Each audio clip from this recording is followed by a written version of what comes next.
message from the founders of Nerd Initiative. Hi, I'm Michael. And I'm Tony. And we're the co-founders of Nerd Initiative with a special message. First, we have to celebrate the over 2 years since Nerd Initiative went live, which includes the website, YouTube, social media, and so much more. We are beyond thankful for the blood, sweat, and tears that so many creators invested in us in the beginning. From the YouTube channel to TikTok and so many other platforms, there are amazing creators, editors, and writers doing fantastic work each and every day. This incredible team and leadership has allowed us to ponder one question. What's next? Sometimes we need a place where we can just throw ideas to the wall and see what sticks with the freedom of no expectations. A place to discuss, geek out, innovate, experiment, and so much more. Basically, it's a sandbox. A soapbox? Nah, it's Fanbox. Its Fanbox will showcase experimental content made by fans for fans. And we cannot wait for you to see what we have planned. So stay tuned.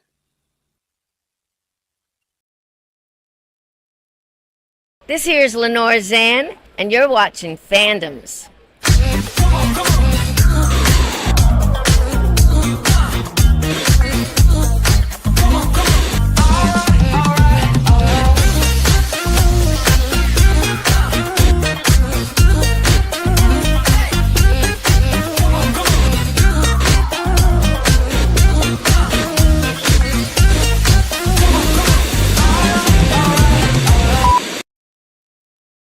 Welcome to Fandoms, a show from every fan's point of view. And welcome to Fandoms. I don't know why that ticker is still showing. Are you seeing it on your end, Will? Yeah, looks good. That is hilarious instead of a gun. I turned it off and it's still there. I know. Of course, we're not going to have things working the way they're supposed to. But yeah. So welcome to Fandoms. I meant about the big special announcement. I'm like, wait a second. I thought I was just here to talk about stuff. Special announcement. Oh, no. There's lots of stuff going on. But yeah, so while I try to figure out how to get rid of this bar. Oh, there we go. Hold on. Did that work? There you are. Yes. Okay. Wonderful. So now that we're officially starting and I can actually not focus on my keyboard. Yeah, welcome to Fandoms. We did announce the existence of a new plan that we're going to be working with or working on called Fanbox. It is not replacing Nerd Initiative. Nerd Initiative has continued going on with the journalism, the media as it is. But we are now creating a new platform where it's a lot less expectations and people can kind of experiment and we can kind of really play around sandbox that it is. And I'm super excited. One of the things that this means is starting on September the 13th, Friday the 13th, this show will be moving over to Fanbox exclusively as the masthead so that we can then start building a library there and then allowing for other things to be created. And I wish I had the images up. But a couple of things that I've been working on is basically making content that is not specific or beholden to an individual, that people can just kind of come in as they're able to and be able to do things. So we've got MC University that we're going to be working with so that people can talk about Marvel and Marvel movies and everything else. And then also that will dive more into the toxic fandom of Star Wars. And we'll be willing to address those things. And that show is going to be called The Fandom Minute. So we're going to be doing more stuff than that. And of course, one of the things that we want to do with Fandoms is get our viewers, our fan base to actually participate.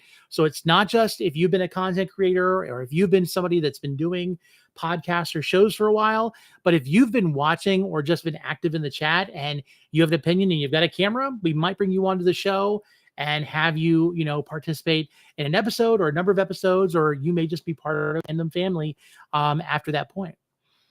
Can I first of all, I just got to tell you, as the person in the room when this announcement happened, kind of like, not that I'm reporting on it, but like, just so you know, an initial reaction, You guys are so on point with these names. Fanbox, the Fandom Menace. Oh my lord. I can't handle it. But Tony, the question that I have to ask to fully understand what's going on is, what does this mean to Nerd Initiative? Like Oh, in layman's terms, get out the crayon and draw it out for me. so Nerd Initiative is going to continue on as it's going, and we're going to see the current leadership as they're working and doing different things. We're going to allow them to expand and to blossom. It's funny. I remember talking to someone once, and they said that they had a 2-year plan. Until you find a job that you want to be with for the rest of your life, dedicate at least 2 years. And if after 2 years you see that you need to going to grow, move on and learn something new, then do it. And it being just over 2 years, it's now an opportunity for Michael, which both of us have taken more of a step back from things.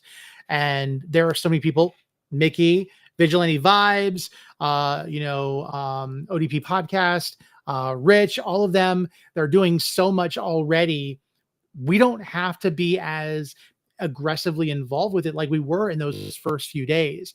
And so it leaves it to be where, let's face it, a person like me, I like having my hands in things. And so what better way to do that than to make something new and then build that up. And then when that's done, let's go to something else and everything else. And this is not just the only thing we're going to be talking about. Right. Because I'm saying this right.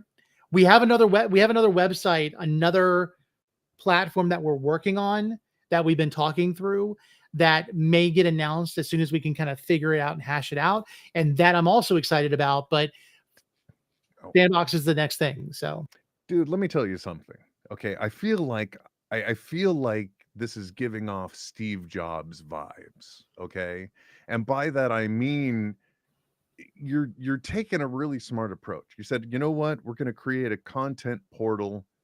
We're going to give people the opportunity to create. We're going to create this entity of Nerd Initiative, which you did. And then you said, you know what, we've really taken this as far as we have that we feel we can, without it just being the same thing over and over. And you have a set of capable hands that can now take that not from you, but can take it for you.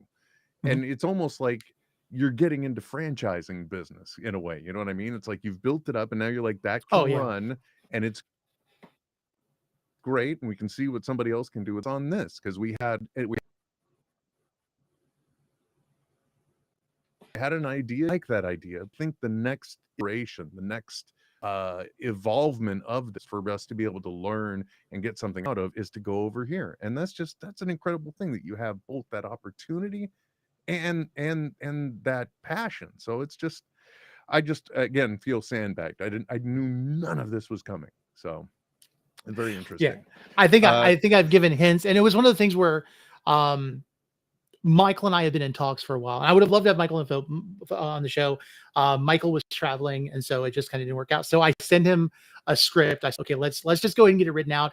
And I had fun just playing with, and that's the thing. Like I realized I had more fun getting ready to make the announcement than I've had in a long time. And it's like, I've enjoyed doing fandoms. I've enjoyed doing this and doing that, but there was something about getting ready to do something new. I mean, even the fact of like making a Fanbox X page, which of course, if you're looking up here, you'll see there's a QR code. If you want to follow Fanbox, right now, this is streaming on Nerd Initiative and on Fanbox's YouTube at the same time. Fanbox Twitter account or X account, I'm sorry, and an Instagram account and a TikTok account. So those are things that you'll go to that, it'll take you to the link tree and you can follow those things. And of course there will be more down the road. One of the other things is when we made our initiative, we were going in different directions. When you have two people trying to do the same thing, Michael was doing this set and I was doing this set. And so we were putting things together. And so the Facebook page for Nerd Initiative is not linked to the Instagram account for Nerd Initiative. And so we're going to be changing that where they're on both on the same Meta account, which means we've got to do something with the current Facebook page. And eventually it will migrate to become the Fanbox Facebook page. That's awesome, man. So, but we want to make sure we have time for people, not so much that they're leaving Nerd Initiative to go to Fanbox, because we're partner companies. We're the same entity, just under different branding. And so this is an opportunity for everyone to do this and do that. And if you like the articles, like, I'm just going to just say this real quick, make sure you check out the Nerd Initiative website to check out the articles, check out the news, make sure that you're subscribed to the Nerd Initiative YouTube channel, but also make sure you're checking out Fanbox. Fanbox is going to be something different. And the great part about it is we could make no content for a month and then decide all of a sudden to make a whole bunch of content. It's really going to be based off of the people who want to get involved when they're available, and the skills are not going to be hard or set. And so we could be doing it at any time, even in the middle of the day, if we felt the fancy to do it. So it's just gonna be fun kind of putting it all together to kind of see what happens and what sticks. Fair enough. Good time. It's very interesting to be very adjacent to all of this. Yeah, exactly. And it's nice because the only problem is now it's like new branding, which yeah, I mean, it's like the logos and stuff and making different, merchandise. And oh yeah, speaking of merchandise, let me just go ahead and do my spiel. Make sure you're following out the Nerd Initiative merch store. It keeps the lights on. And there will be Fanbox merch store at some point if we don't merge the two. But I think we'll let Nerd Initiative do its thing, and then we'll do Fanbox separate so we can kind of see. And it's not a competition. We're not trying to do anything other than have fun and create more of a space. Because when we first started Nerd Initiative, it was all about create without fear, giving people who didn't have large platforms a platform to do something. And now it's an opportunity for us to, again, build from scratch something else. And it's going to be fun. I'm looking forward to it. Awesome, man. So that's incredible. Yeah. So should we go ahead and get started on what's been happening the last couple weeks? Oh, there's been nothing going on. Yeah, no, nothing. It's not like some Marvel movie was able to become not only the #1 movie in the country, it wasn't not only the biggest movie that occurred across the world, but it has crossed $1 billion globally. That's all amazing. And the funny thing is, that's not even what you want to talk about, is it? Well, no, and no, but I mean, that's one thing. But before we get into D23, because of course, okay. if you can see behind me or behind us, that was the logo for the placeholder before the show. Some news came out, rumored news about the future of Spider-Man and Sony Pictures and the Marvel Cinematic Universe. Whoa. Look, in case people don't realize, I've got a regular job, right? I'm nose down. I'm doing work. I don't know what you're talking about. This is so exciting. This is less about me co-hosting. Well, I don't, and this is more about me just learning. Hold on. I don't know if you're going to think this is so exciting, but so let's just go ahead. I don't care. I'm going to lean back. So here's. Oh, wait a minute. No, you're talking about. Hold on. Let me say it. And then if you're surprised, you're surprised. First of all, if you didn't know, just in the last couple of days, Kraven the Hunter had a midnight trailer release, which did give us our first images of another version of Rhino. In the trailer, Rhino will be going against Kraven at some point in the film. And it's very much a more comic book, like Rhino suit. Like it looks like he's a mutant almost, versus this, what we saw with Paul Giamatti in a bionic, or whatever, cyber suit or whatever from Oscorp, from Amazing Spider-Man 2. But then after that, following that, just maybe a day or two after, it's being rumored that Marvel Studios is going to be able to continue with Tom Holland as Spider-Man. But the problem is that the gallery of rogues, the villains that Marvel Studios will be able to use from the Spider-Man properties will be limited. Because if Sony has already used a villain in a previous film, in a Sony film, Marvel Studios will not be able to use them in the MCU. So I don't know how that's going to work, because we're already kind of like, there's issues with that, because we already saw Venom and a symbiote in the MCU at the end of Spider-Man No Way Home. So that may be where the line is drawn.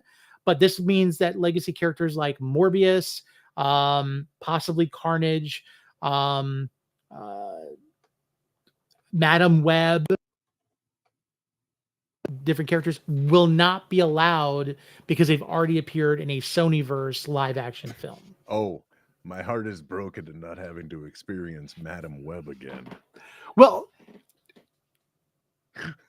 she's much better in the stories when she's getting all the spider people together, because than she is in the movie. Because like in the movie, all she did was, it was literally the biggest origin story, with the exception of the MCU Spider-Man trilogy, because that technically was the whole like origin story for Peter Parker to become, you know, fully fledged Spider-Man. Mhm. But yeah, I don't know. It kind of upsets me, because it's like, okay, does that mean we don't get Carnage? We're getting all of these. We Look, man. had Shriek. We had. Look, I'm okay. I don't need symbiotes, all right? We got enough going on. We're fine. I was really hoping we could possibly get, you know, the whole what was it, Null storyline, with the symbiote invasion and stuff. Like that would, the King in Black, I think, is the storyline. I just got it this spring. Let's all set our expectations, okay? Look how bad they took something as awesome as Secret Invasion and converted it to media. Let's not get the loftier goals going here, okay? Let's dial it back a little bit, set our expectations where we want like solid goofiness coming out of Ryan Reynolds in a red and black suit, okay? Let's just be happy with that, and we'll see where they go. You know, let's play with adamantium. Wonderful. We'll get there.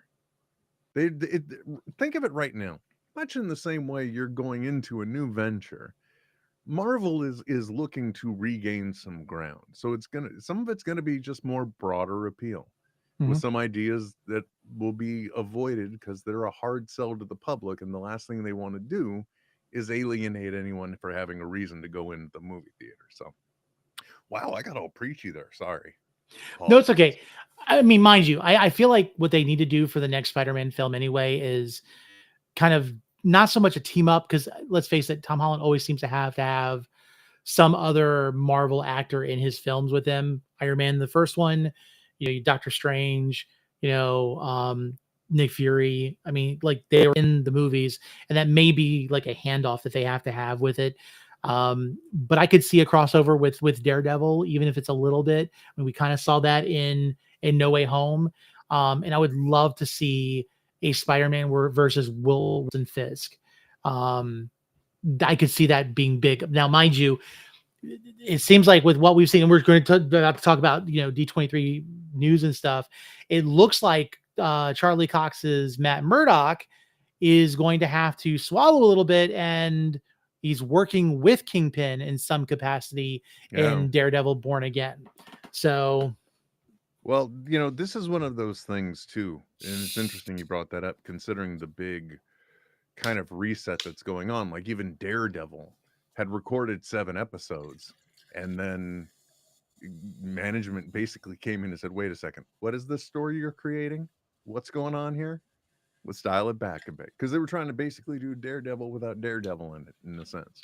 So it sounds, and with everything they've gone through, I think it's all a great reset. And if what is happening, what they've indicated is happening, they are, interestingly enough, I just said reset your goals, but they're delving into one of the more interesting stories that occurred in what I would honestly think of as the you know, kind of what does Kevin Feige refer to it as? The street level heroes stories.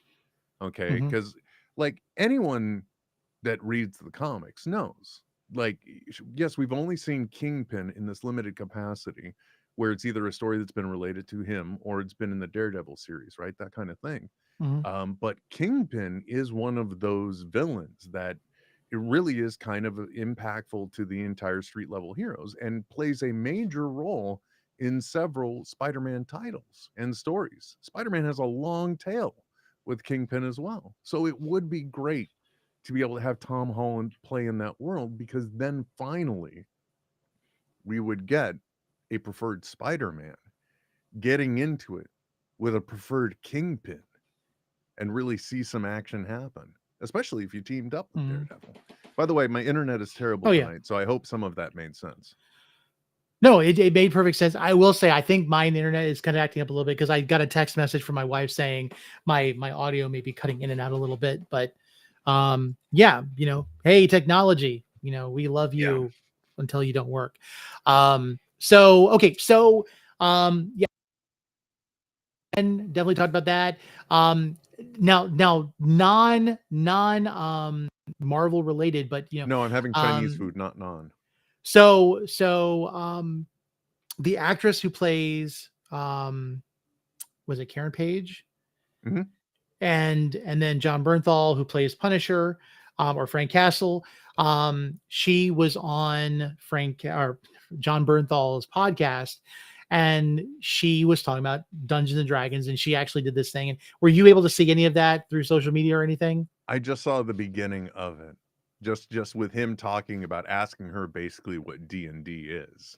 Well, she ends up like making him like think and play basically a little mini game right there on the podcast. Very interesting. I think it was the best way I've ever seen D&D being explained, especially when people, all they think of is like, spells and all this other stuff. It was literally like, he's got a bow and arrow, he's walking through the woods, he's got a sword and dagger at his hilt, and she's like, you hear a crunch in the distance, and like he's like, well, how far away is it? And like she's making him like come up with all these ideas. He's like, have I ever met this creature before, and everything else. And it was very interesting to see him like jump and delve into it. And so it just kind of popped into mind, just thinking about the Daredevil Born Again cast, which it's fun and seeing the stills and seeing some of the footage from Daredevil Born Again, seeing Foggy back, seeing all of them back. Like, a lot of people were wondering when they were bringing Daredevil. There's always been this debate. Oh, is the Netflix series part of the mythos, or is it not? Is it canon? And then, of course, bringing all those characters back, regardless of what people want to think, it's just good to see them back and see them in, confirmed roles in the MCU and what that could mean for the future.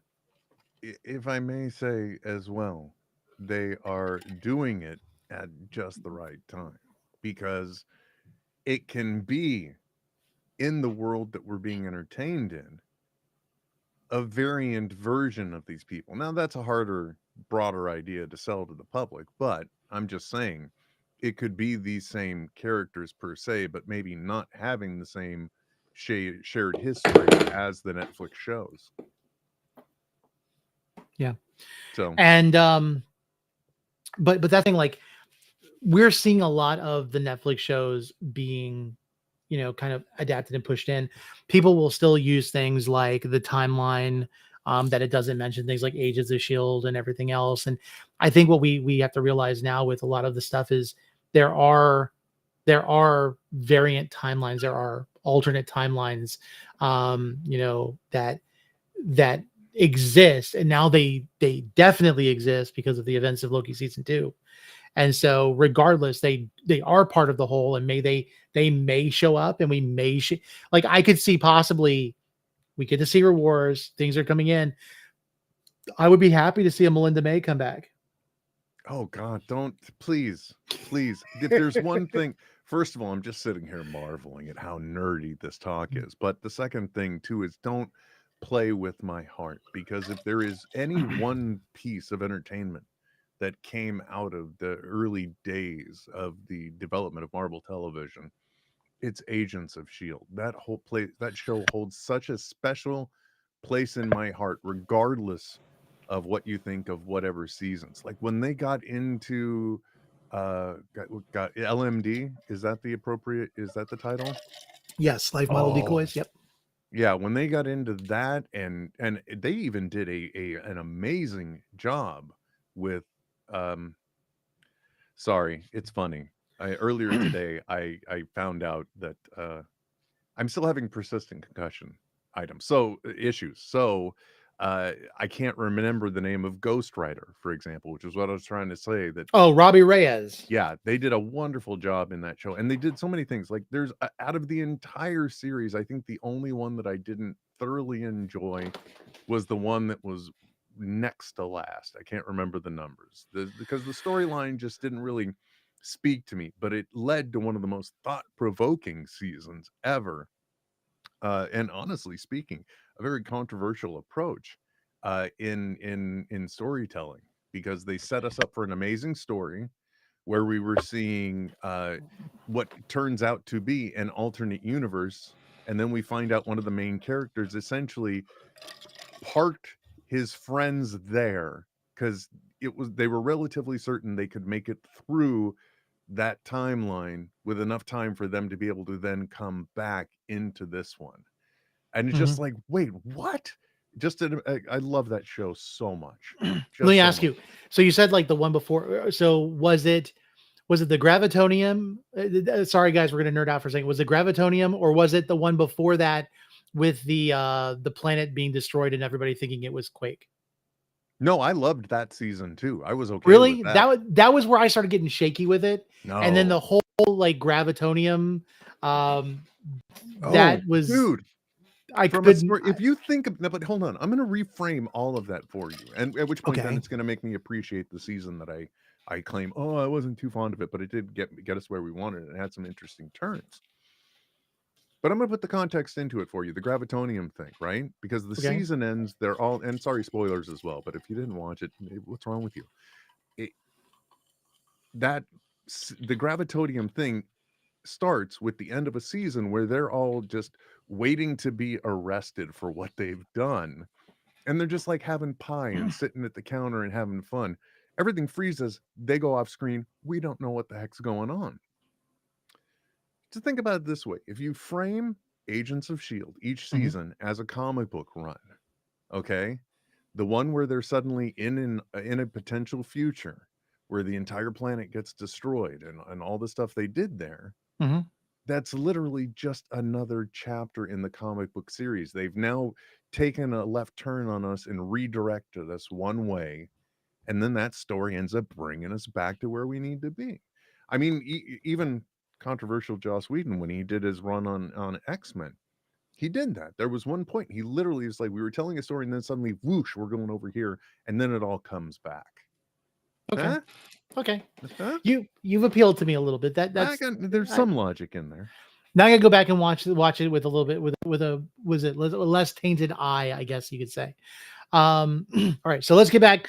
Lots of things to now. So when it comes to parks, there's lots of things that are happening. There's like an Avatar land that's coming to California Adventure, I believe it is, for Disneyland or Disneyland area. We're going to be seeing more Cars oriented rides, which I think is kind of funny because that mean that they're planning on another movie. I mean, we're getting Toy Story 5, so we're Toy Story 5. Wasn't there a Monsters Inc. announcement, I think, in there somewhere? It's like a Monsters Inc. land. The show in the Florida park. Yep. And then there's I think there's a show that's coming out as well. We're getting a villain park in Disney World, Villain Land, which somehow I feel like that's more for the adults than it is for the kids, but we'll see. We'll see. The funny, what did they refer to it as though? Did they call it like the Villainous Land? Villains Land or something like that? Because there's just a funny thing that Disney has been doing for quite some time now that I don't understand, where they're giving something a name that is the thing we're never going to refer to it as, okay? Like Radiator Springs something racers. Nobody calls it that. Everyone says, oh, I want to go on the Cars ride, okay? Big Thunder Mountain Railroad. It's almost a perennial, it's almost a classic now, pardon me. It's almost like as much reputation and love as the OG rides, and everybody just refers to it as the train ride or the roller coaster train ride. I'm just saying, Galaxy's Edge, Batuu. No, we all call it Star Wars Land. That's what we call it, man. Just so be upfront with it. Just be like, it's Villains Land. Boom, done. Anyway, Villains Land. Apologies. Well, it's like Avengers Campus. I think that one worked pretty well the way it was, which is doubling in size, by the way. Yeah, which, first of all, when originally announced, we were told that the building that the Quinjet rests on was a future destination for an e-ticket ride. Now we're actually getting two. So that is exciting news to finally see that used for more than the tiny gift shop they put in the bottom. But oops, sorry, I lost the other thought. Doesn't matter. Oh, by the way, let me get this up here. Z is very offended. It's Thunder Mountain, you heathen. Yeah, see, whatever. Oh, see, or that's what other people call it. They just abbreviate it. So it's just anyway. Yeah. But I'm excited. But you know the reason why Avengers Campus is Avengers Campus, right? Because it was supposed to be. Go ahead. It's because there is an agreement in the Florida parks, and I think Universal has Marvel something or other. I can't remember what it is, Marvel Island or something. So they cannot on that side of the Rockies have any, or on this side of the Rockies in the West Coast. So Disneyland, they can't have anything that says Marvel because of the contract and agreement with that. So Hollywood, it's an element of Hollywood Studios, maybe. Anyway, so I've never been. Yeah, so the Universal contract, I think I covered this a couple years ago now. At this point, it's East Look at me Coast. mansplaining it It's to you. East Coast.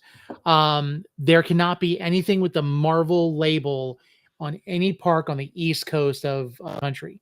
The West Coast, that's why you have Avengers Campus, and why you'll see things with Marvel's name on it.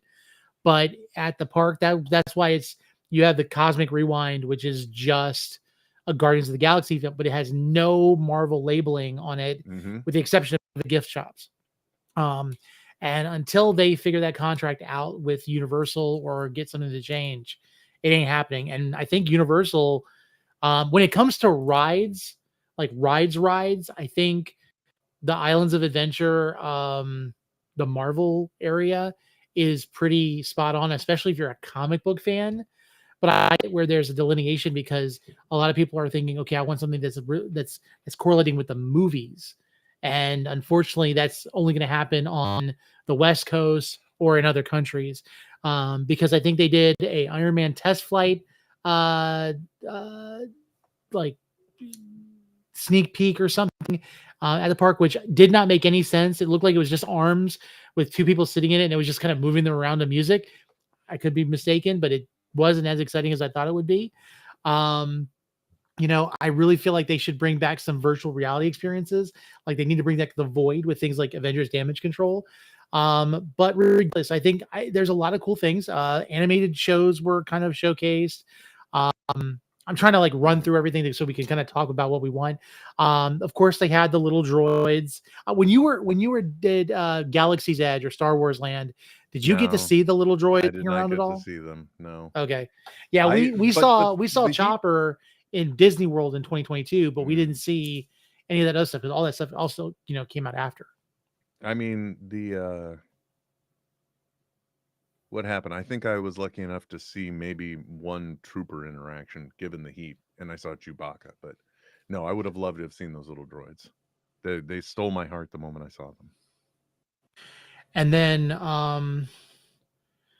let's see. I'm like kind of going through, because again, I was more focused on the announcement today than really talking about D23 at all. But I mean, don't look a movie. You don't have to rush through it too. Okay? I know. You can savor it. Give them a reason to come back next time. No, I'm kidding. Right.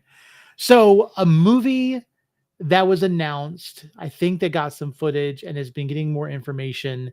The Mufasa prequel film, which I don't know if this was announced at D23, but it's been coming out after the fact. And I know my buddy, you seen that guy, talked about it and everything else.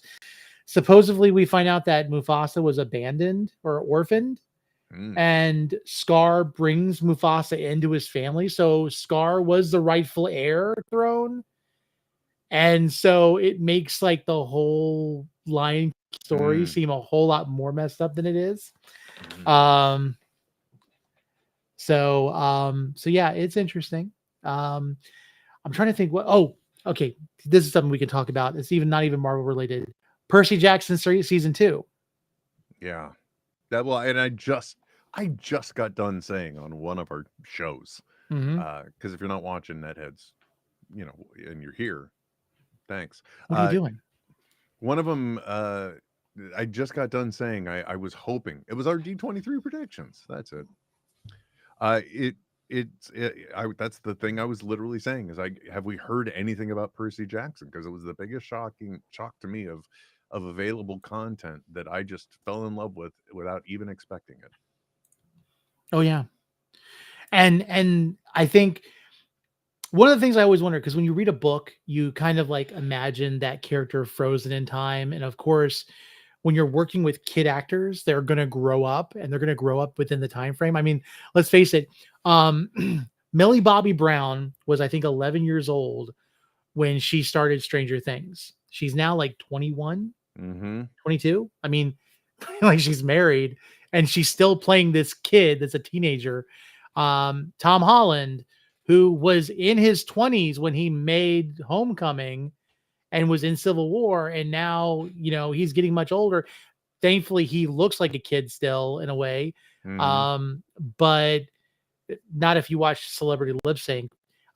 He definitely keeps that image, and it's kind of easy with stuff like that. But these kids are aging, and so, you know, we've got Schofield that's got the deeper voice in the trailer, and of course it's dealing with these characters, and obviously, you know, we're probably going to see the events of book 2, which I've only seen the movie sequel, which I'm so glad that if this keeps going, that I can finally purge my mind of the Percy Jackson movies and kind of get closer to the books through the movies or the TV series through Disney Plus. But I'm super excited. I think it was really well done. I think Disney is getting better about its pacing issues, and which means it can only get better in season 2. So yeah, I'm super excited. Me too, man. Me too. You know, I don't mean to rain on the parade somewhat, but very long story short, not only did I not know of the special announcement tonight, but also I kind of got some news today too. So in a very rude fashion, I'm gonna have to say, unfortunately, I have to go because I'm going to go have Chinese food with my wife, and we're gonna have a nice, comforting evening at home. Yeah. Well, I think really the announcement was it. And cool, man. Sitting here like thinking like the D23 thing was kind of something I wanted to talk about a little bit, but really just kind of like preparing and planning. Next episode is going to be a whole lot different. We're going to be trying some new stuff. And again, we're dual streaming on Fanbox right now. On that YouTube channel. So I'm just going to remind everybody, please go check it out. Follow the QR code, go in the link tree, follow us on our socials. We're going to be doing more to road. One last thing I want to say is it's been a crazy ride. We've done 4 seasons. Technically it's 4 times 13. I can't really think of the top of my head. 312. It's 52. About almost 52 episodes. So I mean that's not bad. I've enjoyed that. And I'm looking forward to doing a whole new series with fandoms on box, and we'll be again dual streaming until the 13th of September.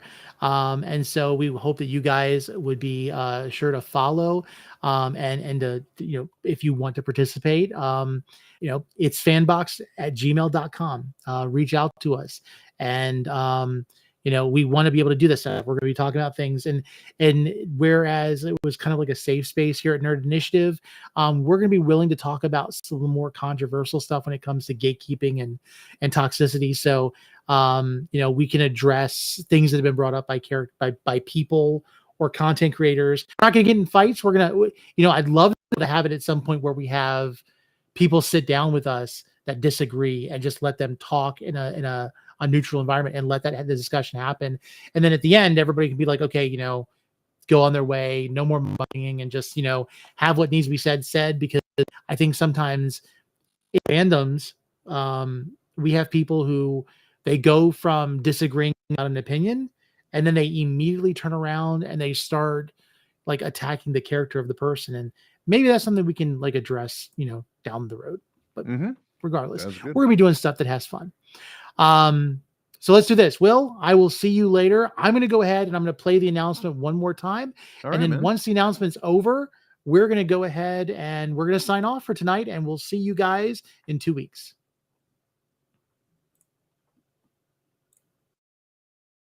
Message from the founders of Nerd Initiative. Hi, I'm Michael. And I'm Tony. And we we're are the co-founders of Nerd Initiative with a special message. First, we have to celebrate the over 2 years since Nerd Initiative went live, which includes the website, YouTube, social media, and so much more. We are beyond thankful for the blood, sweat, and tears that so many creators invested in us in the beginning. From the YouTube channel to TikTok and so many other platforms, there are amazing creators, editors, and writers doing fantastic work each and every day. This incredible team and leadership has allowed us to ponder one question. What's next? Sometimes we need a place where we can just throw ideas to the wall and see what sticks with the freedom of no expectations. A place to discuss, geek out, innovate, experiment, and so much more. Basically, it's a sandbox. A soapbox? Nah, it's Fanbox. Its Fanbox will showcase experimental content made by fans for fans. And we can